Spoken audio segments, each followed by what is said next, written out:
I'm here with Sheryl Sandberg, the COO of Facebook.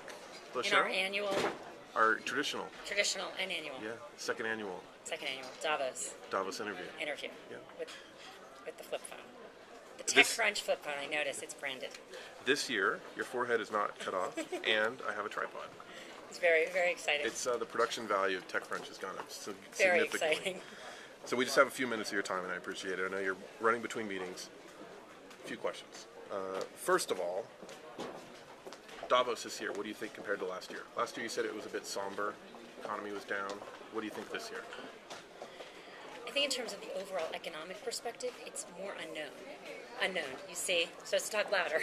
You see that some people are saying there's a real recovery happening and looking forward to growth. Actually, particular focus, I think, on growth, China, India, Brazil, emerging markets. And others are saying, we're not sure, the recession isn't over, job loss is a very, very serious issue. A lot of, anger being expressed at the lack of financial reform that still hasn't happened. So I would say I've been here when I thought years were very, You've been here exuberant. 10 years now, right? Been here a lot of years, Since but the Clinton I've been here administration, years, where, the world's on fire and, everything is moving up. And last year I would say the world was about to fall apart. And this year it's more moderated. Depends on who you are, where you are, and what you're specifically talking about. Did you participate in any of the panels this year, or what were your favorite sessions? What do you think? I did. I participated in a bunch of panels. This morning I did a thing on CNBC on how we get corporations to do gender equality and to care about gender equality. And that was actually pretty interesting. I was really impressed with Muhtar, the CEO of Coca-Cola. He said a couple things I've really not heard a lot of CEOs say. He said that they're really thinking about how they get to real, kind of more gender equality in his corporate ranks. He had an example where there was a woman he wanted to make head of Europe, and she had young kids and couldn't move, and he said, traditionally the career path at Coke is you have to move. Yeah. And he said, this isn't going to work. So if we're going to have female execs, this isn't going to work. So she had to say, I think it was France, we let her stay. Her team's not there, but she is running Coca-Cola Europe, obviously a huge job. We need to make this work for her. And I thought, I've not heard a CEO say that. That was pretty incredible. Are you joining the board of Coca-Cola? You're on Disney and Starbucks. I am not joining the board of Coca-Cola. That'd be a kind of a cool third one to be. I'm done with boards. Joining the Disney board soon. Last year, Facebook did a bunch of sort of in-panel Facebook surveys, and they had hundreds of thousands of participants. Did Facebook do anything special this year at the event? I would say last year we were more experimenting, and we did that. This year we really did this. This year we did polls at lots of sessions, and I think we had over 400,000 users participate in the polls. And for me, 400,000. 400,000, which, Davos is a great event, and I think an important event for getting world leaders together and corporations, and, we live in a very global world, so keeping everyone together, but real people, they're not really invited to Davos. I mean, they try and they reach out and they do a lot of reach out, but they're not here. And so for us, being able to bring real people and real users into the Davos experience is incredible. We saw example after example of, a panel where experts are sitting there talking about something, and they'll say, well, what do people think? And we could do that in like 5 minutes. We can get 13,000 responses to whatever the question was. It was pretty interesting. Last year, you had 150 million users at Facebook when we sat down, exactly a year ago. Today you have, is the last number you announced 350 million? 350 million. What's the office pool on when you hit 500 million? It's summer, right? Early summer? I don't know what the office pool is, but and we're not taking bets, but we are really excited that even at such big numbers, our growth is continuing to be so strong. As you get big, it's sometimes easier to not grow at the same percentages, and we are seeing incredible growth. I think as importantly as the growth is the continued engagement of our users. When I joined the company, we were about 70 million. Which is 2 years ago. About 2 years ago, yeah, almost 2 years.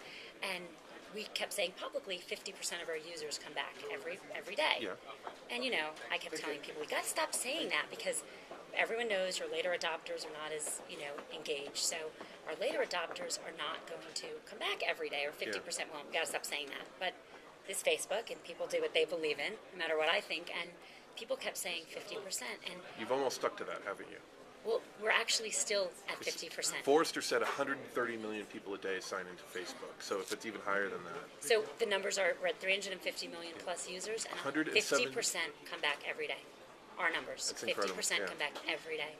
And I've never seen that, and no one I does know that include has seen through that. Facebook Connect, by the way? No, that's Facebook.com. That's completely and separate. mobile. Yeah. How many people use Facebook Connect every day? I don't know. That stat's on your website, actually. I think Is it's it? like 30 million. It's on Yeah. the website, yeah. Yeah. Last year you made me a promise. Oh. There has to be at least a couple of hard questions. That soon Facebook users, not fan pages, Facebook users would have the ability to have more than 5,000. 1,000 friends. And that hasn't happened yet. I've what's- failed you miserably. I'm here to apologize publicly for our loss.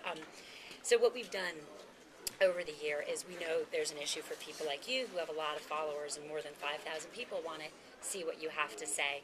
What we have made progress on in the year is opening up fan pages and giving them a lot more functionality. So one of the reasons when we talked about it last year, you didn't want to switch from having a personal page to a fan page is you couldn't post to your users. You couldn't reach out to your You can't users. have sort of one-on-one communication with people. Well, you couldn't do any outreach from fan pages last year. Oh, now you can. Now you can. So now, while we still haven't gotten you more than 5,000 people on your friend page, we've opened up fan pages, and so that if people want to follow you and you want to respond to people and push information to them, you're able to do that from your friend page. So we've had that development. Okay, great. So we'll have on normal user pages more than 5,000 friends. I don't know whether Okay. we'll add more functionality to the fan pages or we'll do that. Either Okay. way, I think the goal is, you want to be able to communicate with people. They want to hear from you. They've fanned you. They've friended you. We want to enable that in the best way possible. Fair so enough. we clearly are going to continue to evolve. One of the big themes here this year is China, and Oh, yeah. there's obviously the Google situation is still playing out. Facebook is still banned in China. Is that right? You can't get. You're not behind the firewall. Yeah. Yeah. I'm not asking any specific question on what Facebook's plans are in China. I assume they haven't changed. But as a sort of a leader in the tech community, what do you think should be our community's response to China? Should we work with the government, as Google tried to, and others try to do? Should we pull out and wait? I mean, what's the right thing to do as human beings and as businesses? It's a hard question. It's a hard question, and everyone knows it's a hard question. China is an important market. It's a growing market. And there are a lot of people that live there. And so when you provide a service, you provide a great service, you want everyone in the world to use it. When we think about our mission, we want to connect everyone in the world.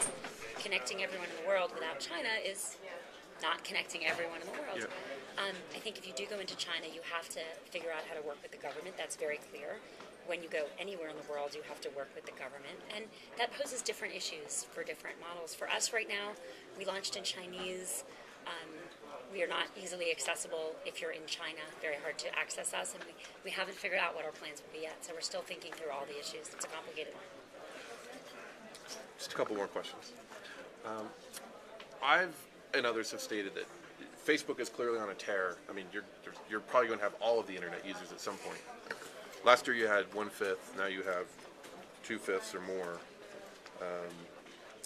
But one thing is, it's not clear to me that you've monetized well. You're a profitable business. But have you found what I call the Google moment, where Google paired excellent search with an amazing monetization model to become one of the largest companies in the world? For Facebook to do the same, it seems to me you have to have some monetization magic.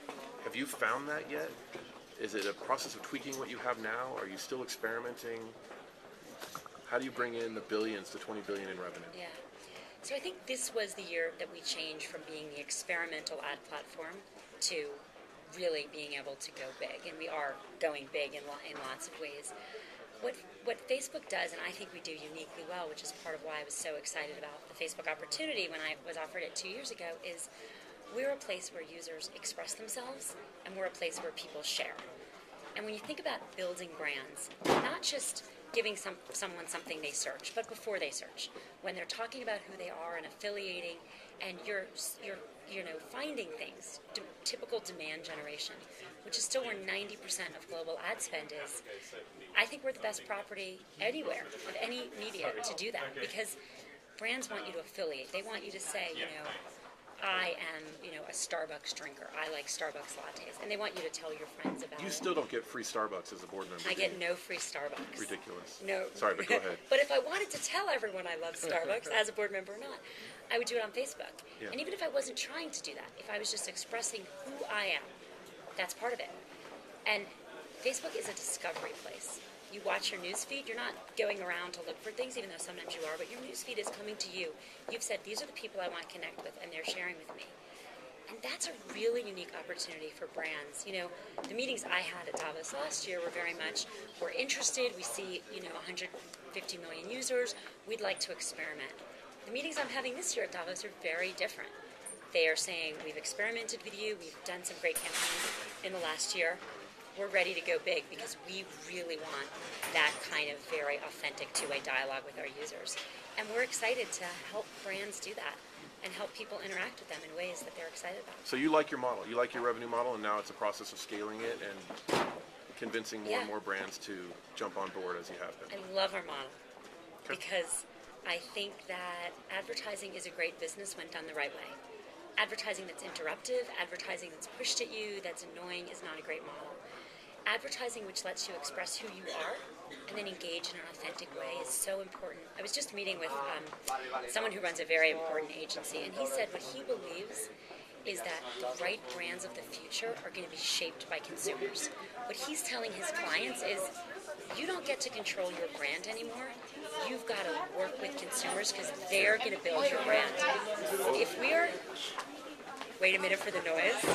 Huge as I scream in the middle of the hall at Davos. If we are going to change the world to take real people and put them into Davos so their voice can be heard, and if we're going to change the world so that brands have to help and work with people to build their companies and their brands, we think that's a much better place. And now we're starting to do it at scale. And I think it's going to make for better companies. I think it's going to make for people having better consumer experiences. And I think it makes for great experiences online. So I'm really excited about it. Who are your competitors? Who are our competitors? The competitive question is always an important one. It's an important one for companies to get right. I think if you draw your focus too narrowly on competitors, you can get very much blindsided by something one company or other is doing. I think you want to think about your competitive case broadly while understanding that you're working with others to have partnerships. So I think we are competing for how you communicate. We want, when you want to communicate, for Facebook to be the easiest, the most efficient, the most ubiquitous way for you to communicate. That gives us a pretty broad broad set of competitors, but we'd like to integrate with a lot of those to really make sure that we make it easy to communicate. So you're not going to answer that question at all? Isn't that an answer? No. But I talked for a while. It was an I awesome didn't say answer. anything. Was that good? Yeah, no, I'm not going to It was answer good. that question. But no one ever answers that question. I've seen everyone interviewed here, and I've never seen anyone answer that question. No, I thought maybe you would, but Try next year. Our traditional annual Davos conversation, you can ask me again who our competitors are. 2 more questions. Maybe I'll say TechCrunch. What- TechCrunch will be so big that That's I'll say right. our The competitor, TechCrunch threat. The TechCrunch threat. But we've to already Facebook. integrated Facebook Connect, so we've been borged by you, right? So we're part of the. Yeah. So it's become a partnership. What is your biggest regret in the last 2 years? What would you go back and do differently as an executive? God, it's a good question. That's a tough question to throw at you without warning. No, but it's a good question. Anything It's you a would have done fair differently? question. I think I would still like to see us move faster. I think we move fast. You mean in terms of product iteration? Yeah, in terms of product generation. I mean, Mark says this all the time, right? The risk companies face is that they don't move, is that they move too slowly, not too quickly. I think we are moving quickly, and I think more quickly than anyone. I think we'd still like to move faster. I would have loved to have gotten last year from the experimental part of our brand business to where we are now, which is scaling. I'm excited we're here now, but would have loved to accomplish that more quickly. What are you most proud of? What I'm have you most done in the proud- last 2 years that you look back and go, that was awesome? I'm most proud of how Facebook changes lives. I'm most proud of the following example, which hit me because it's a friend of mine. Her friend, they wanted to adopt a baby, and they had a birth mother. Can you adopt babies on Facebook now? Let me. Oh, sorry. Wait. Yeah. And they had arranged through an agency with a birth mother, and at the last minute, the birth mother changed her mind and wanted to keep the baby, which is, of course, prerogative in the choice. But for this couple, it was very sad. And they actually wrote on Facebook, they created a page where they really were expressing themselves like, this is so disappointing. We had our nursery. We really want to be parents. We just hope someone else chooses us for adoption. And separately, there was a woman who was looking for a place to give a family to adopt her baby. And she went through the usual process and found it too formal. Didn't find anyone she liked. Found this page. Saw this couple's desire to have a children, and more importantly, saw the community around this couple. Saw the friends and the family who were saying, we know it's going to happen for you. We know you're going to be able to be parents, and we're going to be there for you in the experience. And she said, that's where I want my child. And they I want my actually- child. Yeah. It's gone through. Nice. That couple has a baby. And what that says to me is that we create community where there wasn't any, and we show people in this very important way the power of what human connection is. We have this page I'm very proud of. I think it's peace.facebook.com, which you should look at, where it shows in real time, every 24 hours, personal connections that are made between historically conflict groups. So it does Palestinian area and Israel. It does Pakistan and India. It does Muslim, Christian, for example. And you get on there, and it'll say, in the last 24 hours, 13,000 connections have been made from Israel to Palestine. 13,000. 13,000 individual people who have connected. As someone else said here, it's really hard to shoot at people you know. Yeah. It's just easier to shoot at people you don't know. And so I don't claim for a second that we're going to create world peace, because I'm not that naive or silly. I think making things more personal makes a huge difference. It's why my friend's friend now has a baby, because they wanted that community. It's why people are directly connecting in areas of the world where they weren't before. And I'm really proud of that. Really proud to just be one of the many people working at this company that's making that possible. It's an honor. All right, we'll end with that. Thanks very much, Sheryl. I appreciate your time. Thank you. I'll see you next year.